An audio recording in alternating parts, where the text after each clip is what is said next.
So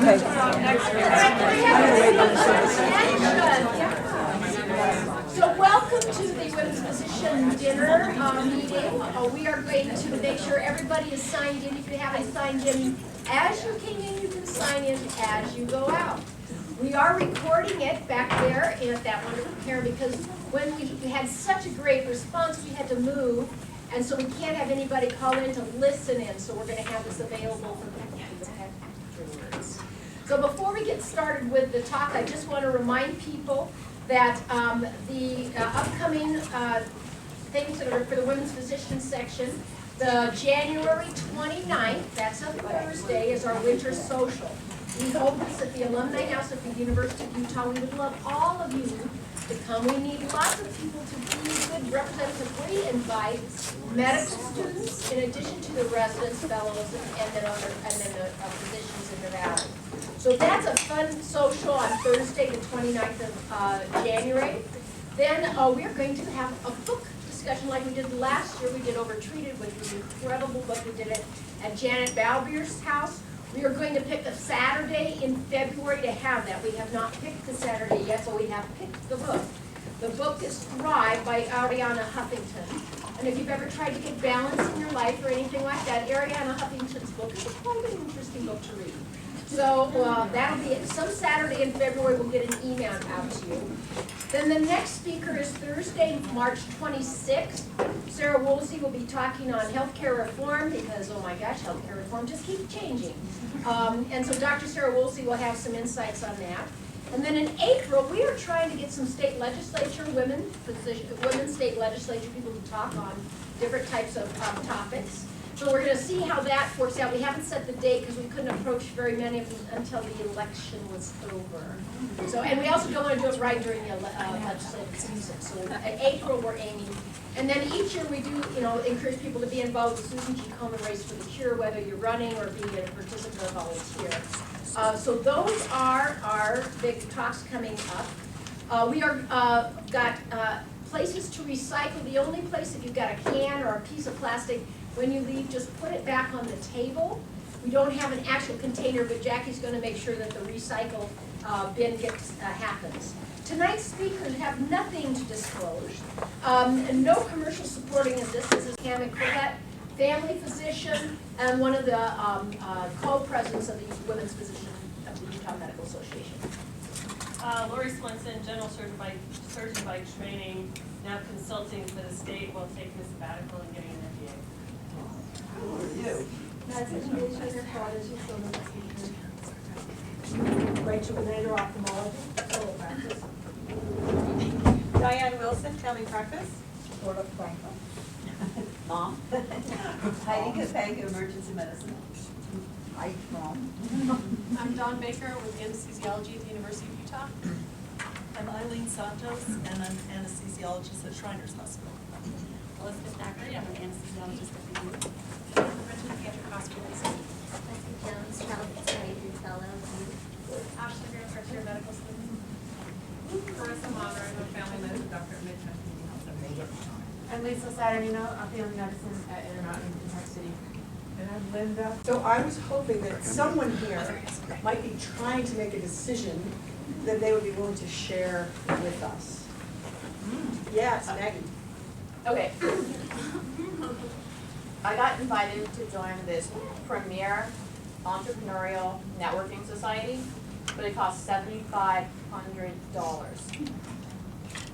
So I need to decide if I want to raise this money to join. Anybody else want to share a big decision? Good. I'm trying to decide if I should stay here or move back home to be near to my mother. Okay. I second that. I'm trying to decide if I should go to medical school or get a PhD in neuroscience. So how many of you people here think these are easy decisions to make? I would like some reflection from the questioners or from anyone on what makes those decisions hard. Too many options. Too many options? Go back. Opinions, feeling lots of opinions from people. Too many people outside you thinking that they know how you should make your decision? Yeah, I think those are hard. Or just loving you and hoping that they can help you make your Yeah, decision? just opinions. Sure. we'll go there and there. I think the unknowns of like what your future will hold, like how things will turn out in the end. A lot of unknowns. Fear of making the wrong decision. Fear of And making how the to live wrong with that. decision. Your decision might not just affect yourself, it can affect other people in your life as well. Your decision may affect other people. We've got, other people are trying to affect your decision. You're afraid it's gonna affect them. You don't know how it's gonna turn out. There's lots of options. What if you choose the wrong one? I feel like I'm living in two different worlds, like the family world and the work world. Right, so there might be things that are better in the family world if you make one decision, and better in the other world if you make the other decision. It makes it really hard. You're trading things off. Yeah, that's what I was gonna say. There are different factors with the decision, and they're not equal. They're not, they're not something you just hold up and say, oh yes, this is the right decision. They're, what, X one decision, one way may affect the other, another decision that And they can be very hard to quantify. yes. I think those are all excellent points about how decision-making can be hard. I will tell you that what what Leo mostly is gonna talk about tonight, I'll sit in the corner and cry, because that's usually my contribution to our decision making. That Leo's going to, so Leo is my husband. He is an MBA. We met when I was in medical school and he was in business school. There was an intramural volleyball game, and the medical school team, as you might imagine, was highly outclassed. The business school team had a guy who was a Stanford All-American. My team had me, who was not. But I did smash the ball in Leo's face, and then he asked me. So I knew I got the right guy. Anyway, Leo has spent the last 25 years consulting on quality decision-making. He worked for 15 years with a company called Strategic Decision Group, the ultimate geeks of geek in consulting companies. And then about 12 years ago went out on his own and teaches classes on decision-making for executives, also does consulting for companies, and is the author of a fabulous book, Rethink, Reinvent, Reposition, 12 strategies to renew your business and boost your bottom line. I remember the Rethink, Reinvent, Reposition part. It's got some really good, it's got a lot of the information that we're going to talk about tonight. So that is Leo. Leo's going to talk about this process of decision-making. Decision-making can be very painful. I will say with Leo's process, the pain is all up front. It's very hard when you're initiating it. You have to think about things that are uncomfortable. Because one of the things that makes decision-making hard is there's things you don't want to deal with, so you choose not to deal with them, and they make you make the wrong decision. But Leo makes you deal with all the issues that there could possibly be. It's very painful up front. I do often end up actually crying when we're starting the process of making decisions. However, once he's gotten you through his traffic light and everything's green, it is so easy to make a decision because it's so obvious what the decision is, and you can just make the decision and move forward and not even have to worry or second guess about whether it was the right one. So pain up front, but really looks great in the end. So Leo, if you would like to get started. Thank you very much. Next slide. Page on Did I down. manage it? No. There you go. I'm going to present a real decision that Harriet and I faced. And I'm going to show you 4 tools that you can use on any decision you're talking about, in terms of whether to take a fellowship, whether to pay $7,500, all these things. These are the general tools I use on basically any decision. But before we start that, the world fights against you making decisions. And it fights against you in a very nasty way. It throws options your way that you may or may not like. Now, the $7,500 thing, did you go seek that out, or was that, how did that come up? No, I didn't seek it out, but it's the most amazing opportunity. But it's interesting, she didn't seek it out. See, here's what happened. The world tosses these opportunities at you, and you find yourself reacting to things. Give you an example. Harriet, my best friend, husband and wife, both physicians. Husband was in private practice, anesthesiologist. He was getting a little bored. He's doing the same thing again and again. And he starts to wonder, maybe it's the time to shake things up a bit. And out of the blue, he didn't ask for it, out of the blue, a med school classmate called him up and said, I'm running a hospital down in Orlando, Florida, and I'll double whatever you're making now, come work for me. If someone says double your salary, they get your attention. Flies down there, great hospital, the economics are strong, the money's there, nice facilities. That's pretty good. Flies his wife out there. She checks out, they can get her a job, she's a physician as well. They start looking at houses, thinking about things. And it seems like all the stars are coming together because his sister lives in Orlando. And for years they wanted to be in the same city so they can get the cousins to play together. And so they're starting to look at houses and they're this close to deciding to move to Orlando. But they're a little nervous about it. Finally, we talked to them, what's going on? I said, well, you know, I don't like my sister that much. My wife hates humidity, which is what Orlando is nothing but. And never in our lives would we ever considered moving to Orlando.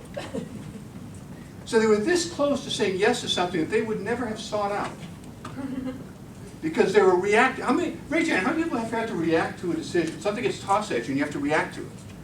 And it starts to get momentum, and it feels like you have to fight it off. As opposed to saying the flip side, which is, if you're thinking about a move, what kind of move would make sense for you, and then go out and find if such a move exists. And I'm going to show you the tools to do that. And rather than explain the tools and have a boring lecture, I'm going to present a real decision that Harriet and I faced, and here it was. When Harriet finished her medical residency, when I made partner in my consulting firm, we took a 400-day trip around the world, 14 months, went to 29 countries. That was our business card. You open it up, and it had the map on it. You flip it over, it had our picture and address so people could stay in touch afterwards. There's a bunch of, we've got a couple hundred pages, about 2,000 pictures up on it. But the help I need is, we've been outside the country now for 12 months. We got to find a place to live. And we got to do it fast. Next slide. Now, we started off, we lived in San Francisco at the time. And we started off with a 1-month driving trip. We went from San Francisco up through Canada to Washington, D.C., where we left our car with our aunt, with my aunt. We had then been outside the U.S., 12 months, 27 different countries. We come back on the night of August 20th, and we've got 5 days, August 21st to 25th, to find a place to live. Then we're going to fly out to Washington, D.C., pick up the car, and then drive on the southern route to the national parks, back to San Francisco.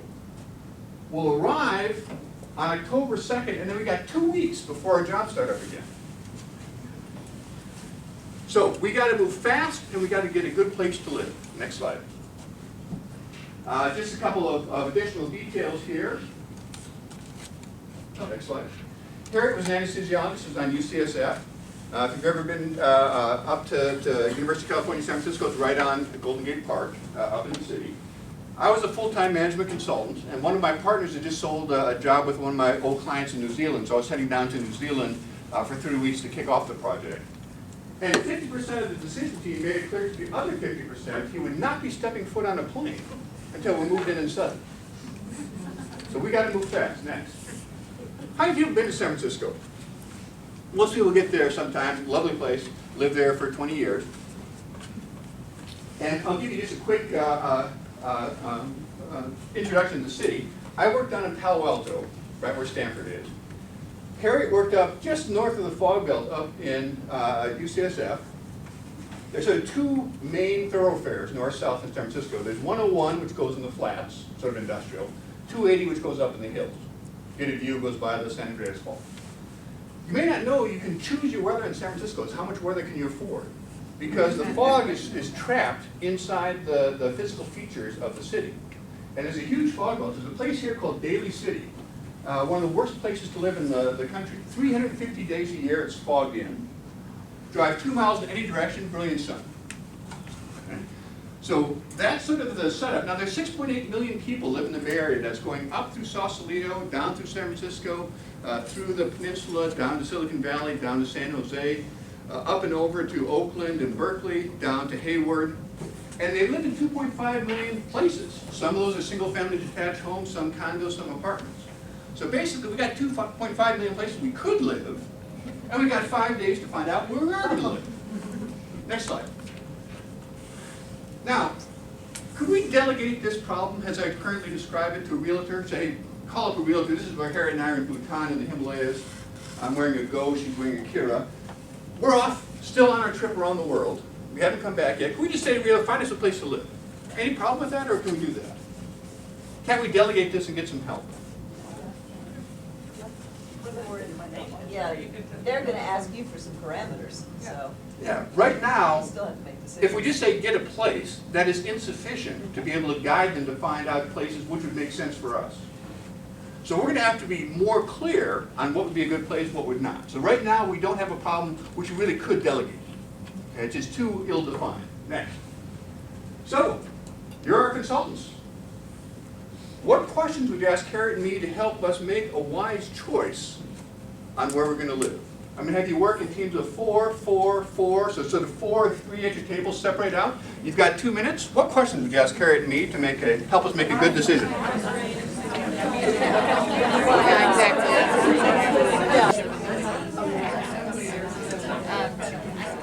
All right, let's bring it on back. Bring it on back.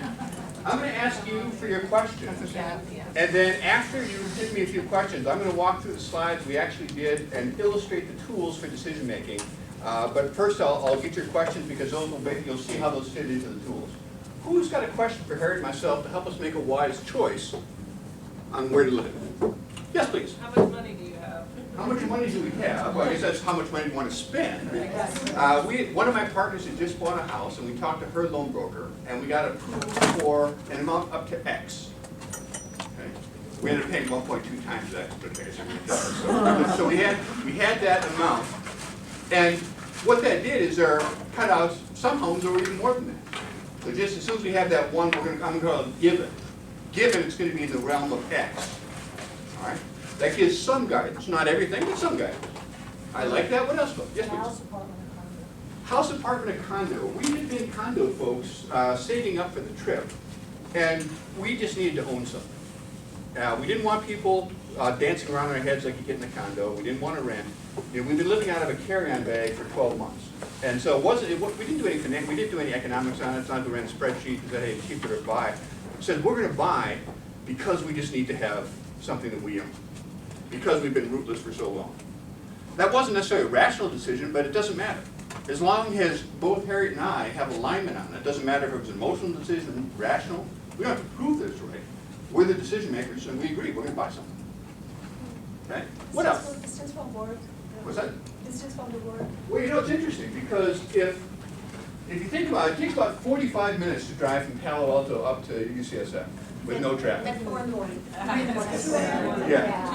If there's there's not often no traffic. And so what we said was neither of our commutes would be longer than 40 minutes. That's another given. Now, what does that do to our map? Can we live up in Sausalito? No. I can't get down to Palo Alto in 40 minutes. Can we live across the Bay Bridge over in Berkeley? Can't do it. So what does that 40 minutes do? It basically cuts off everything north of Harriet's work and everything south of mine.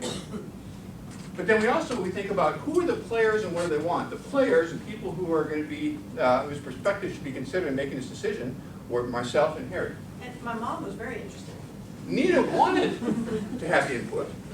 And in fact, she gave input, but she did not get any decision-making authority. One of the things that messes you up time and again in decisions is being too free with who gets a vote. I'm happy to get opinions from a lot of folks, but you have to be very careful about who makes a decision, and who will that be? I'll show you a rule as the slides go on. Okay? So what we said was Harriet and I will make the decision, and on Harriet, what she wanted a short commute. And down farther on her list was my commute. Now I had the same thing. I had her commute above mine. Is that just that I'm a heck of a guy? Why might that make sense? She's going back and forth, driving after call. It's dark. I go in once a week to the office. The rest of the time I'm at my client's site. Okay, so it made sense. Now what does that do to our map? What does that? It tends to bump us up. It tends to bump us up north. So basically I can cut this off, I can cut that off. And so now, as Harriet and I are having these discussions, we're floating around the Amazon. We're at this place where we're factored out today, the faxing back and forth. And we're talking about where we're not seeing any houses yet. We're just talking about what kind of place would we want, what kind of attributes would we want. What other questions would you ask us? Opportunities for education of kids, if there are any kids in the equation. Well, here's an interesting thought. We came out with another given saying, we don't care about school districts. Now that seems a little harsh for most people, but we said we just don't care. And let me ask you this. Harriet and I didn't have any children at the time. If you've never had a child in a school district before, how many credible distinctions could you make about the relative quality of private and public schools at least 6 years from today in 5 days looking for a house? And what we realized is there was no way we could bring any insight by studying the question of schools. And rather than doing a bad job on it and at best confusing ourselves, we said we're just going to ignore this. Now, we had some protection in terms of X gives us some level of protection on public schools, but that's as far as we went. What else you want to ask us? Yes, please. Your environment, I mean, is it, do you want to live in an urban setting? Do you want to live, you know, in a suburb? Do you want to be on the water? Well, you know, that was one of the things we had to decide, that there were certain neighborhoods. One thing in terms of our environment, what we said was, we're not going to live in the fog. We had a friend, Lars and Dale, live in the fog, and it was not pretty. And so that is a little sliver above there in the city, by Harriet's work we could live in. Less than 40 minutes commute, not in the fog zone. And then going south here, there are a few cities there, but we couldn't decide, you know, we could look at either in the city or up, going down in the cities on the peninsula. And that makes a difference, are you down here in the flats, where your money goes farther because you don't have a view, or if you have a view and you can't afford a bigger house, because you can either afford a big house or a view, but you can't afford a boat. At least not for us. Okay, yes please. Do you have any other interest in support to be near a particular site for those? We said one of the key things on both of our lists, Harriet and mine, is access to nature and outdoors. So we didn't have a specific thing, but the nature and outdoors tends to be more up the hill, up on the 287. So what does that tend to do? That tends to push us north for Harriet's commute and maybe up the hill to the west. That's actually going up the hill to go to the west in order to get the access to nature and outdoors. It doesn't say exactly where we're going to live, but all of a sudden now, instead of 2.5 million, maybe we've only got 250,000 left. Who's got another question for us? Yes, please. The size, like how many bedrooms? Well, that was nothing. That was something we have to trade off. You know, we looked at some neighborhoods we could afford a big house, other neighborhoods we couldn't afford something. And so, in fact, we're going to have to look at different combinations of those. But any combination we look at has to make sense with all of our givens. It has to be out of the fog belt. If it's in the fog belt, we're not going to look. It has to be less than 40-minute drive, etc. Less than X, all those types of things. Okay. One more, yes, please. Are there any particular attributes? Does your wife never cook with gas or electric? Or are there any particular features you just have to have? Well, we did have, we had some things in terms of things like landscaping and gardening that we said, you know, that may be important to us, but that we're going to hold off till later. We're not going to let that confuse us. We can always fix that problem later on. You know, we didn't have necessarily, well, we have to have a pool or something, we're not swimmers, those type of things. So there really wasn't that much on that. Let me show you the slides. Oh, I would say there was one thing. go ahead. We're moving in. We are not renovating. That was a very key point. Hey, I was willing to, I don't know if any of you are project folks or love to do things, I was willing to put in a cat door. That was it. So, we've been looking for a place we're going to buy. It's got to be ready to move in. It's got to be less than X. It's got to be outside the fog belt. It's got to be within 40 minutes. All of a sudden, we're starting to wonder, not just 2.5 million, but are there any houses that fit? You know, if we have too many constraints, there may be nothing left. In which case, we're going to have to say, well, which one are we going to loosen? Okay? Let me show you the slides we actually sent to the realtor. And this is true. We actually sent these slides to the realtor. We start where everyone starts, with our home buying mission statement. What are we doing? Focused housing search in the San Francisco Bay Area with the intention of buying a house, making an offer, and having accepted in a total of 5 days. Why are we doing it? If we don't succeed in buying a house during this window, we'll make our lives hell for 6 months and try and restart our jobs, move into temporary housing, and look for a permanent house. People were telling us at the time, geez, this is lunacy to try and move so fast, but what we were worried about is not getting the wrong, we could live with a suboptimal house. But if we didn't get a house, we sought for the perfect house and didn't find it, our lives would be a disaster as we try and do everything. So we had pretty clear in mind, we got to make this thing work. How we know if we succeed? Have an offer accepted in a house, those are my key objectives, have it accepted by Friday, August 25th, close, move in by Monday, October 9th. So, next slide. First tool, when you think about decision making, are clarifying objectives. And when you think clarifying objectives, you ask, who are the players and what do they want? The more players you have, the more complex the issue gets. In this case, we had only 2 players, Harriet and myself. Neither was willing to delegate this to the other. I wasn't willing to delegate to Harriet, she wasn't willing to delegate to me. Which means we're going to have to look at alternatives that make sense to both of us. As Harriet said, her mom Nina wanted a column, she wanted to have a say, she didn't get one. Okay? By adding more decision makers, that doesn't help, that makes the problem more complex. You only add it if you need it, in this case we didn't need Nina's help. When you think about who are the players and what do they want, you say, what's the single most important thing for that player? What's the second most, third, fourth? So for Harriet, it's location with nice weather, her commute, access to nature, large enough for kids, my commute down below. For me, the most important thing is location, attractive home and grounds, Harriet's commute, mine, ready to move in, no major projects. Next. Even in a small table like that, there's still 10 things, and that's a lot, so we looked at, well, what subset will we use for decision criteria? And we circled those. We said if we had a house, location with nice weather showed up in both. We had a house that scored well on location with nice weather, Harriet's commute, access to nature, attractive home, and my commute. That would be a pretty good house for us. So these became our decision criteria that we could use to rate the different houses. We also used a gut feel, but this is more of a rational basis as a check. We wanted to do it both ways, both the gut feel and the brain. Next. The most important tool for decision making, at least that I found in 25 years, is called the decision hierarchy. It says, what decisions can we take as given? Like no fog belt, no more than 40-minute commute. Those are givens. The more givens we have, the more clear we are on exactly what problem we're trying to solve. What decisions are we going to make in this effort, and what are we going to hold till later? What we said we're going to hold till later are minor fix-ups and landscaping. That's not, we're going to just ignore those, we'll fix that later.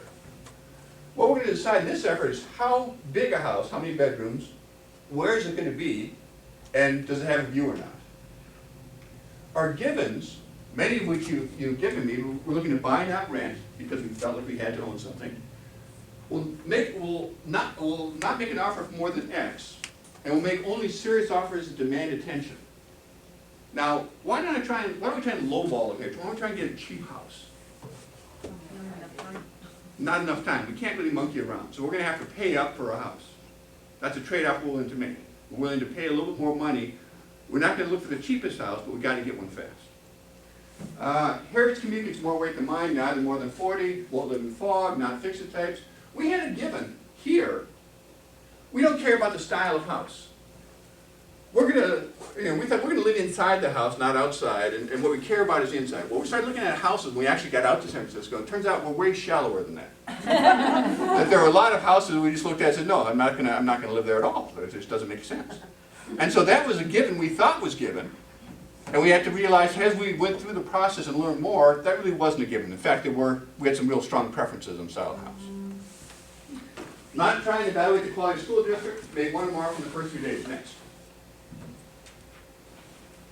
I'll go back to it, sorry. If you look at the number of bedrooms, city, suburb, quality view, these are the 3 decisions we said we have to make now in these 5 days. These we made before. These we made while we were floating in the Amazon. But now we have to say how big, where, quality view. Next slide. There's a tool called the decision table, which said if those are your decisions, number of bedrooms, city, suburb, quality view, what are the options inside each column? Well, number of bedrooms, 3, 4, or 5. City or suburb, up in San Francisco, just north of the fog belt. Then if you go south of the fog belt, the peninsula cities, Millbrae, south of that is Burlingame, south of that is Hillsborough. And Burlingame costs more than Millbrae, Hillsborough costs more than Burlingame. And then quality view, either in the city, the suburb, or the hillside view. Next. Well, if those are our options for the decisions we have to make now, what combinations would make sense? If we look up north of the fog belt by Harriet's office, you have what we call city living. We call this, we put a couple words on to call it, rather than say the green circle strategy. So we just needed a couple words to refer to city living. The houses there were smaller houses. They didn't have a lot of big houses. So it's basically 3-bedroom in the city, and you have a city view. Almost pretty straightforward. We had 2 other families of homes, though, that seemed like they made sense for us, that fit with the no fog, 40 minutes, all those things. One was called landed gentry, which is let's get as big a home as we can find. We could get a 5-bedroom home. We couldn't afford Hillsborough, but we could afford Millbrae and Burlingame. And we couldn't afford a big home with a view, so it would have to be flat. Room with a view, another family of homes. We'll get a medium-sized house, still couldn't afford Hillsborough, but we have a view. So all of a sudden we have 3 families of homes. We haven't seen any. We don't know if any of these exist yet. But if they do, if there is such a thing out there, it would really address a lot of the things that we care about, and it would ignore a lot of the things that don't make sense for us. Next slide. So now we have a problem that's delegatable. We sent the information to the realtor. She came back and she said there are 45 houses which seem to fit what you want. For sale today, ready to move in, not in the fog belt, 40 community, all those things. There were 16 up just north of the fog belt, 16 of those city living types. There were 13 room with the views, and there were 16 landed gentries. For sale, multiple listing service, right then. We came in Sunday night, and we saw all 45 on Monday and Tuesday, 2 days. We saw 45 houses. 45 houses in 2 days. Because think about, one of the things that causes people to hold on a decision is because they wonder, geez, maybe there's something better out there. We didn't see a sampling, we saw a census. We saw every single one. And our goal was not to say, how could this be our house? Our goal was to say, as quickly as we possibly could, how can we convince ourselves this is not the house for us? Because we didn't want to spend time where it didn't make sense. Too often we agonize over things that we don't really want. So our goal was to, as quickly as we can, say, no, this isn't the house for us. Okay? We ended up with 4 houses, 1 favorite and 3 backup. Next slide. And we rated them on a rational basis using our decision criteria from that circle slide before. Location, that's whether Heritage commute, attractive home and grounds. And we found the city living were great for Heritage commute, but not so good for everything else. The landed gentry were solid, but the room with the view really scored well on all the things we seemed to care about. And when we imagined ourselves living in that house, the room with the view really sort of met our gut feel. Those are the houses that seemed most attractive to us. Next slide. So some thoughts about how we made this decision. We discussed decision criteria ahead of the time. What does Harriet want? What does Leah want? What are the givens? Okay, we had all those set before we even looked at a house. We planned ahead, had the loan pre-approved. We didn't agonize over things we couldn't find out about. If there was a certainty like housing, like school district, we just ignored it. By doing so, we had a huge advantage over normal home buyers. Tuesday night, midnight, we wrote an offer for our favorite house. It was a solid offer, like 2% less than asking price. Wrote it at midnight Tuesday. The offer expired Wednesday at noon. How much competition is there on Wednesday morning between 9 o'clock when the realtor got to work and noon when the offer expired? 0. None. So we had to market to ourselves. 11:45, they said yes. So it took us a little under 2.5 days. By Friday, there were 2 back offers in, one for 15% more than we had offered, but there was no way for him to get out of the contract. Okay. Next slide. So that was our room in Burlingame. Harry's on the left, I'm on the right, and yours look exactly the same, so it's actually hard to tell. Next slide, and that was our view. Okay. So we didn't, think about how this could have gone bad. We could have gone, suppose on Sunday night we get in, man, it's been 12 months, back in the U.S., let's go see some buddies up in Sausalito. We go up to Sausalito, we have a wonderful dinner. Oh, the house next to us is for sale. You guys gotta buy that. That, I would argue, would be one of the worst things that could possibly happen, because now we fall in love with the house. It might be the perfect house, but it messes up our lives. Because it ruins the commute, all the things we don't want. So we didn't look at anything that didn't fit our givens. Does that make sense? Okay. We did all the work ahead of time to understand what is it that we want. Now let's only look at those things, and that's where we'll look for the right answer for us. Where we're not going to look at things outside of our givens, because that might be a better house, but not a better life. Okay.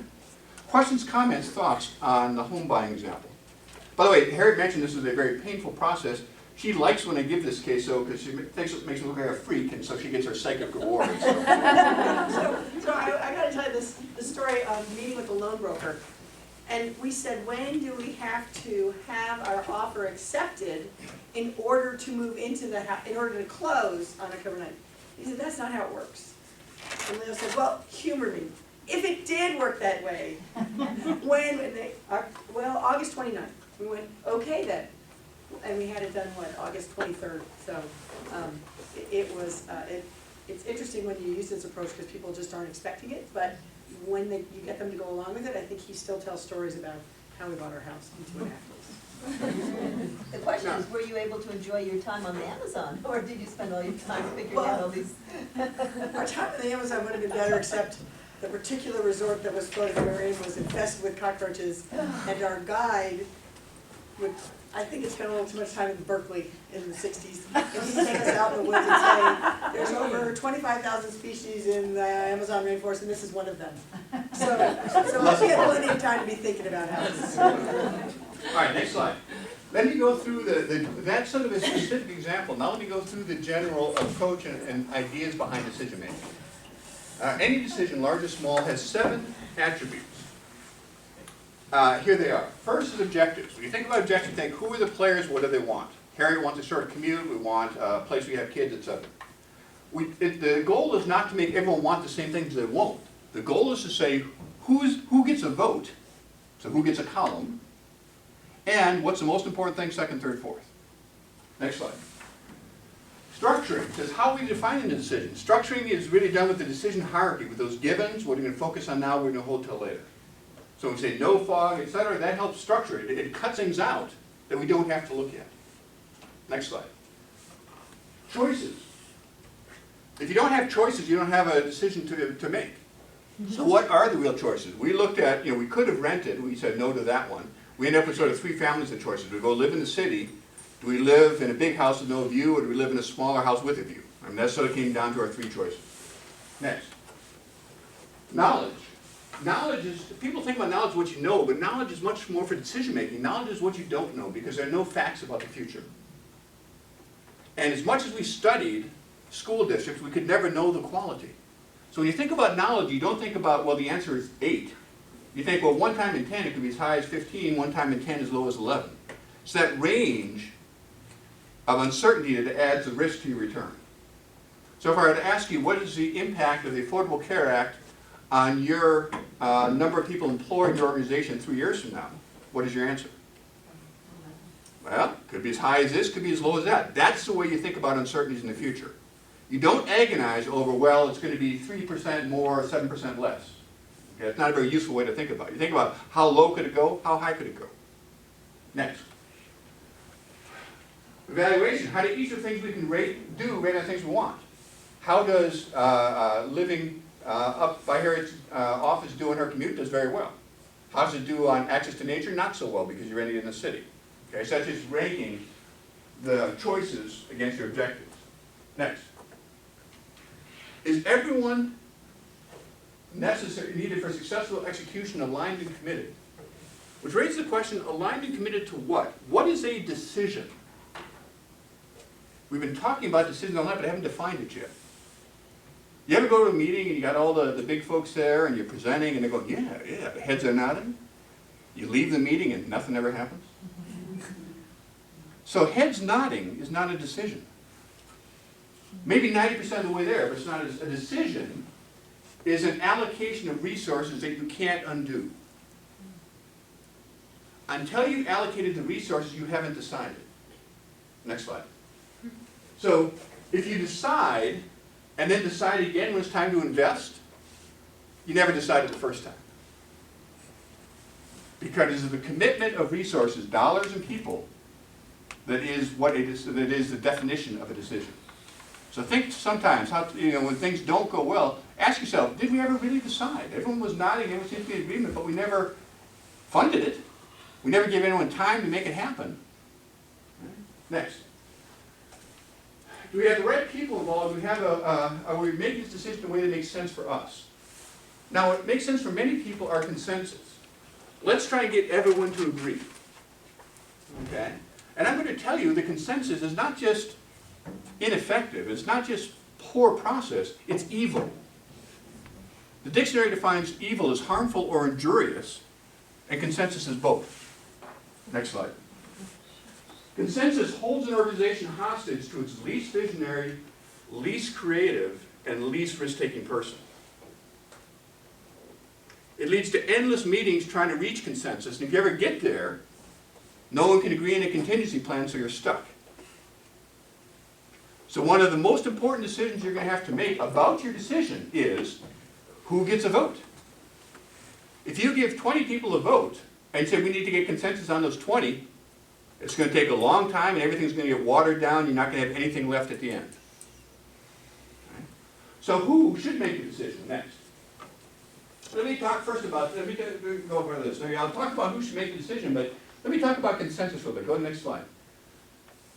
You go to a conference, and there are 8 executives, 8 physicians at the conference, and there are 4 restaurants within walking distance. Where do you go to eat?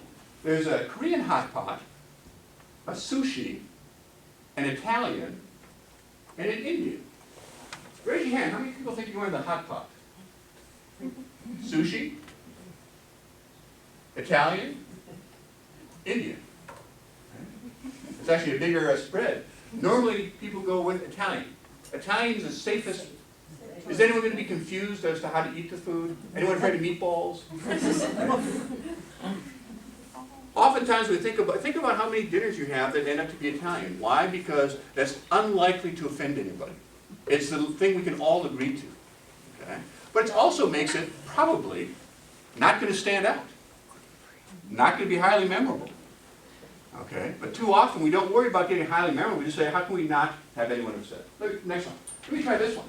How long will it take to get consensus so that the chicken will vote for Colonel Sanders? So I'm thinking about working with you to shut down your group and let your people go, and I want to get consensus on that. How's that going to work? You can get consensus on the mild, but not the wild. Okay? So when you think about decision making, you have to think about who's going to have a vote. Next slide. Here's the rule for decision making. And if you start with this rule, if you do nothing else for after tonight, I'll ask you to do 2 things. 1, think about what the givens are for your decision. 2, ask yourself who should make the decision. And here's the rule. Decisions should be made. Now normally they go way higher up in this. They go way too many people involved and they go way too high up in the organization. But here's who should make a decision. The smallest group, which might be one woman, it doesn't have to be a group, it could be one person, at the lowest level, with this caveat, if they collectively agree, they're unlikely to be overruled. The smallest group at the lowest level, such if they collectively agree, they're unlikely to be overruled. Now for the home buying decision, that was Harriet myself. It didn't include Nina. It didn't include her mother. She was not in the smallest group at the lowest level. Now how many of you are U of U affiliated in some way? Okay. Vivian is the vice president at the U of U. For how many decisions is Vivian the smallest group at the lowest level, such that they collectively agree they're unlikely to be overruled? For how many decisions would Vivian Lee fit that definition? 4 or 5. Very few. And yet, how many decisions do you think go up to her? Hundreds. So what happens when you push decisions all the way up because you don't have them made where they should be made? You push them all the way up, and all of a sudden you have the senior people deciding on things which for them are just small potatoes. They're 1/100th of the size of the issue she's really being paid to deal with. She doesn't know anything about the specifics, and she's not going to take any time. Why should she? It's just a tiny thing. You've got to push decision-making down to that smallest group at the lowest level because they're the ones who care about that decision. For them, it's material. They know about it. That's the group you want. Next. So which of the 7 attributes limits the quality of your decision? There's always one rate-limiting step. Which of the 7 limit the quality of a decision? And the answer is whichever of the 7 is the weakest for that particular decision. What if you have great work on 6, but you had bad knowledge, garbage in, garbage out? Great work on 6, but you had bad structuring, you solved the wrong problem. Great job on 6, but you had the wrong people, you get the right answer, nobody cares, nothing happens. So the quality of a decision is defined by whichever of these 7 is the weakest. The problem is, we tend to work on what we know how to do and what we're good at. To achieve decision quality, you have to work on your uncomfortable weaknesses, not necessarily your comfortable strengths. Next slide. Hence the crying. Hence the crying. We're going to rate these red, yellow, green stoplight. If you're red on one of the 7 attributes, you're not ready to decide. You probably don't know the right questions, much less the right answers. If you're yellow, things are still changing, proceed with caution. If you're green, go. More work wouldn't be worth its cost. If you ever wonder when is enough enough, eventually you get to the point where more work wouldn't be worth its cost, and you're green. Next. Here is an example from one of my clients that went through a decision on 4 meetings. They came out of this first meeting. Is that a good place to be or a bad place to be after the first meeting? It's not bad. Not bad? I got bad or not bad? Which one is it? I think it's not bad. How upset am I that I don't have my evaluation done at that initial meeting? Well, I think that's important. If you know, oftentimes people get sort of tied up in knots and they think that they're trapped.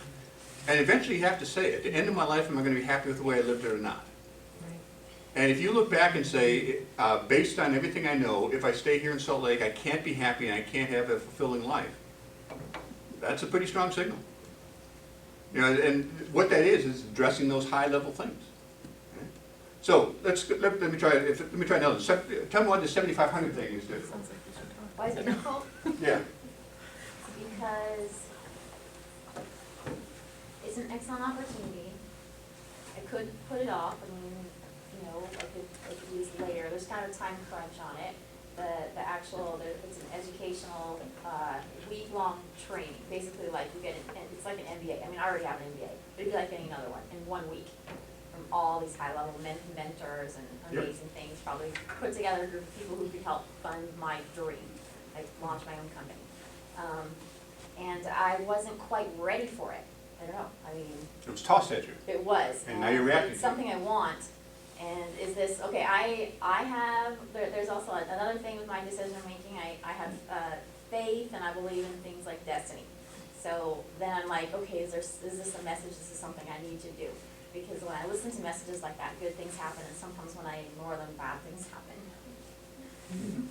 So how do you make room for that? And I'm all on board with a really structured model like this. I like to keep room for both types of decision making. So I want to address for the start, was the 7,500 a message specifically for you? But the question for me is not, is the real decision, do I spend $7,500 for this week of training? Because why would you do that? It would make sense if you can start your own business. Probably wouldn't make sense if you're not. Is that correct or incorrect? No, I mean, the support that you get over your career, even if it's just a job with the network that you get, it's worth the money. See, if it's worth it in either case, Yeah. whether you start your own business or whether you don't, it's a much simpler decision. Mm-hmm.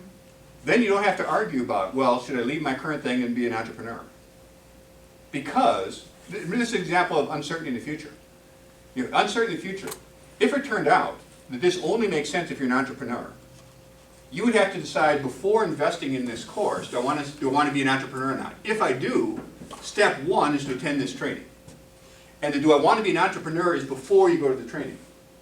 On the other hand, if the training would make sense and justify the $7,500, even if you stay in your current job through better networking and better opportunities, you don't have to decide are you going to be an entrepreneur before taking that course. Does that make sense? In fact, actually, by taking it, you might get a broader perspective. It might give you, be more of a business type thing. It might give you some more ideas about starting it. So that flip-flops, that decision now, do you be an entrepreneur or not, can be taken afterwards. You certainly don't have to agonize about it ahead of time.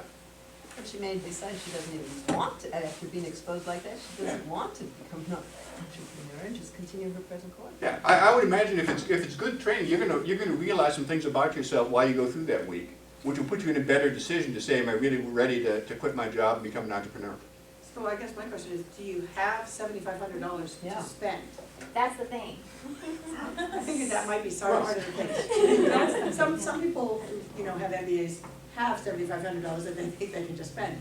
Others who might be, residents, might have fewer $7,500 sitting around. But see, now we're getting to a much simpler problem. If the problem is as much as, I want to do this thing, and it would be good for me, and I think the value is higher than the cost, then it's a relatively easy decision to say, okay, I want to attend. Now my decision is, how do I fund it? And if it turns out, geez, I just can't get the money, I can't fund it, I can't borrow it, I don't have it saved up, it may be, then you say, well, it was the right thing to do, but it's just not the right time, so I can't put it together. Okay? But I would argue that the decision on, can I come up with $7,500 for something I want to do, is a way simpler decision than, should I be an entrepreneur, or should I keep my current job? Would you agree or disagree? Agreed. Okay? So sometimes when you look at these decisions, they're not all big decisions. They're not all life-changing decisions. Sometimes it's just you want to replace the carpet. That's all you want to do. You don't want to worry about moving to Montana. Yes, please. So often the decisions that we struggle with will affect people around us who maybe shouldn't have voting rights. I'm thinking specifically of decisions that might impact children or decisions that might affect parents. You know, I think somebody mentioned, should I be closer to my parents? And so I'm just curious if you have any guidance on, or is that something that you just have to go, I just don't know, if the benefit to this person is enough that it should sway these other Here's what I think you might want to think about that. As long as you separate out, do they get voting rights, I'm happy to give someone a column, who are the players, what do they want?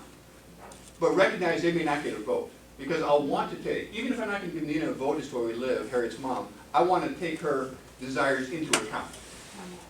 She's not going to get a vote, she's not going to have a veto, but I'm going to consider that. She is going to get a handicapped accessible, gets better. Yeah. That's the There you thing. go. But let's talk about kids. So when we were in, we have one daughter, Eileen. When she was in 4th grade, Harriet got the offer to move out here to Utah. And the question becomes, for a 4th grader, do they have voting rights? Okay, do we have to engage Eileen ahead of time? What we decided was, at that point, no. Eileen is not yet to the point, no kid really wants to move. Eileen is not at the point, at 10 years of age, she's not yet ready to make an informed choice if this is the right thing or not. Now, her response was, when we told her, oh, you know, a lot of people want Harriet to work for her, and she's got a wonderful offer, we're going to move to Utah. Her first response was, I'm too old to start over. Her second response is, well, we'll stay here and we'll come visit you once a month. She thought it was very great that her mom was being offered a new job. That was, Mom was like, that's fantastic. I'm so glad your career is going so well. But now let's fast forward a little bit. So but now, a year afterwards, she said, now I'm a Utah girl, I can't believe I live in California, happy to be here.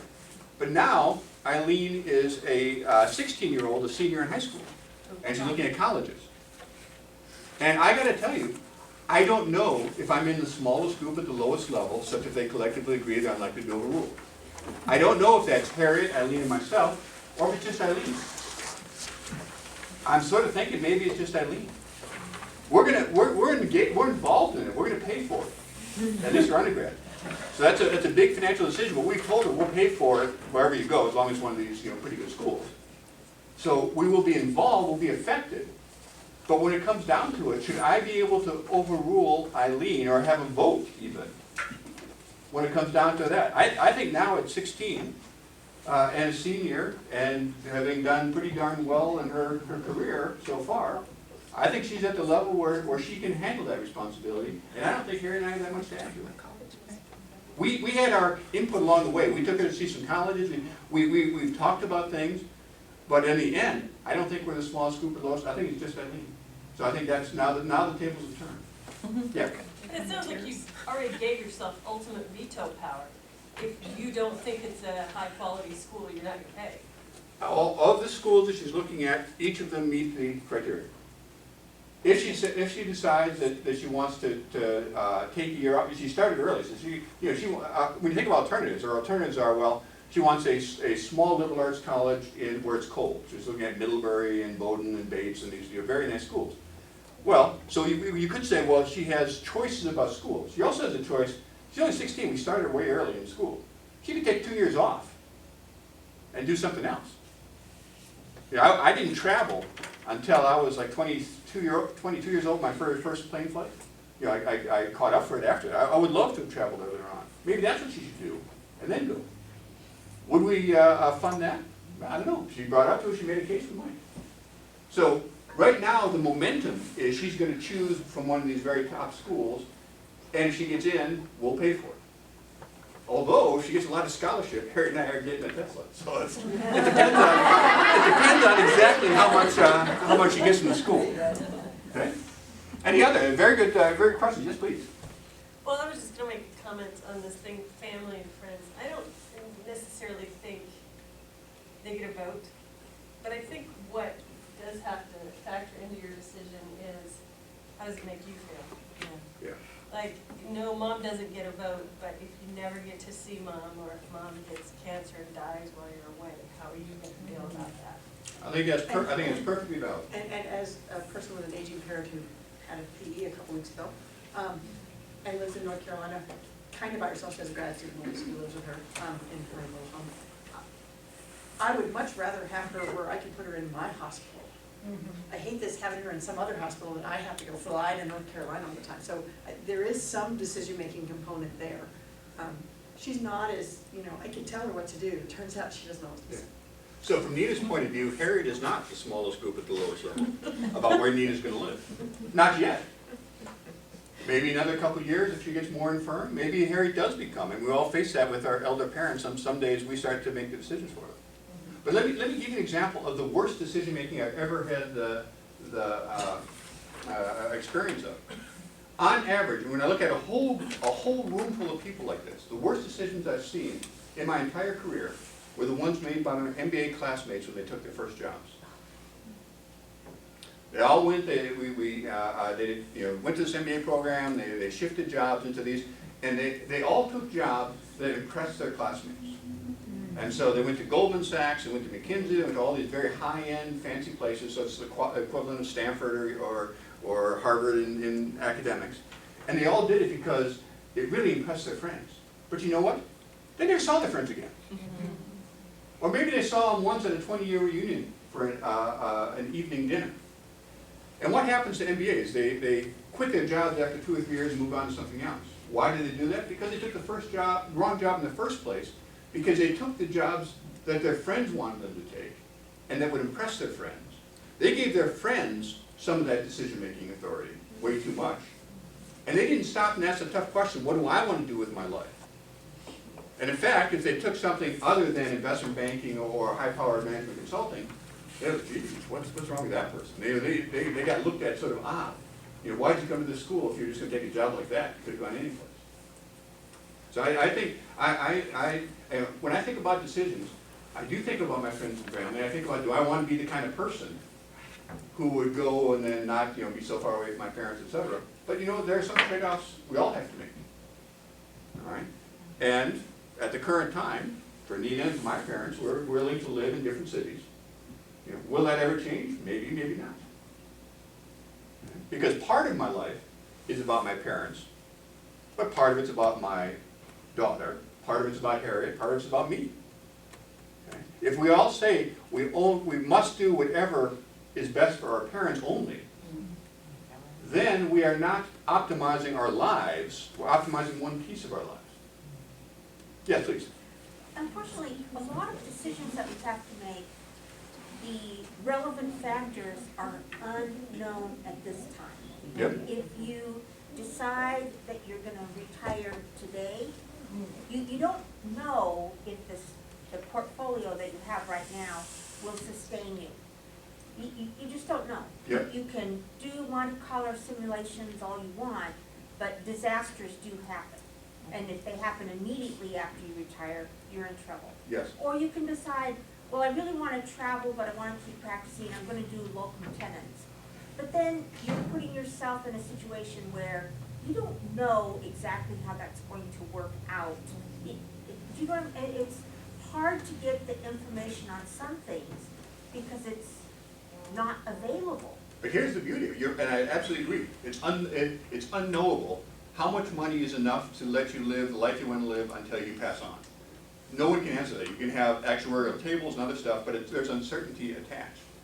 But if you agree, yes, that is an uncertainty, it's unknowable, but it affects me, you can start thinking about, well, what contingency plans could I do? So if you decide to retire today, you're not really deciding to retire today.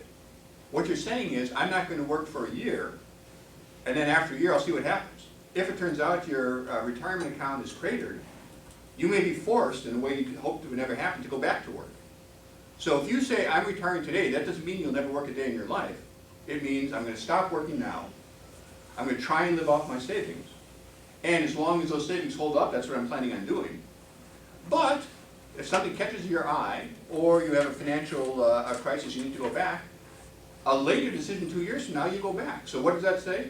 That says don't burn your bridges. Keep your license valid. If it costs you a few $100 to buy flexibility to move back into a high-paying job should you need to do it, boy, keep that open. But for less than $1,000, you can probably protect yourself against the need of going back to work. Now, you might say, I don't want to go back to work. I've done enough. I just want to retire and I want the money to last. Well, you can want that, but it may not happen.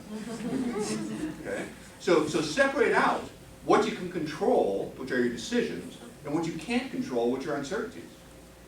You could control today to prepare yourself so that you're well positioned if you ever have to come back in, and to stop working now. And then you can see how long that lasts. Okay? You can't say, I'm going to stop working now and I'm going to control that I will never have to work again, because that is an uncertainty. But what I wouldn't do is, if you feel like you're ready to retire, if you feel like what you've done in this part of your life is sufficient, and you're ready to move on and realize the other passions you have outside of work, I wouldn't wait on that because, geez, I'm not sure if my retirement money will hold out. Because you could always go back to work. You may not like it, but you can do it. And I would argue I'd rather face the 30% chance of having to go back to work and the 70% chance now of being able to finally do what work has prevented me from doing all these years, whatever that happens to be.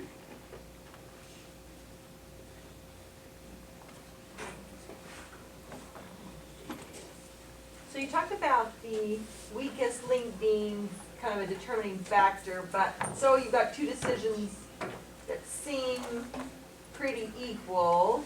Yeah. Do you ever have one of those particular factors that maybe weigh out if they seem pretty equal? You know, If you have two factors, you have two things that are pretty equal, don't worry about it. They're equal. So if I say, well, geez, it's pretty equal if I stay here and move to Cleveland, I could agonize over it, but for the equal, it doesn't matter. Flip a coin. Actually, the best way to do it is flip a coin, and if you're happy, move to Cleveland. If you're unhappy and you want to do 2 out of 3, stay here. It's actually, flipping a coin is actually a great way to bring your gut feel into play. Because I'm thinking about Cleveland, so I can't decide, but I flip a coin, heads I go to Cleveland, I flip it heads, I say, oh man. I really want to go, I really want to stay in Salt Lake. Okay. Now, I've got copies of my book is a strategy book for business, but there are 2 chapters, chapters 4 and 7, they're just on decision making. So it's basically the stuff we've talked about tonight. So if anyone who wants actually quite interesting, even if you're not. So anyone who wants a copy, I'll sign it for you up here, just to give away. The publisher gives you a bunch to give away, so happy to do it. And I hope you all make the best decisions you possibly can. Thank you very much.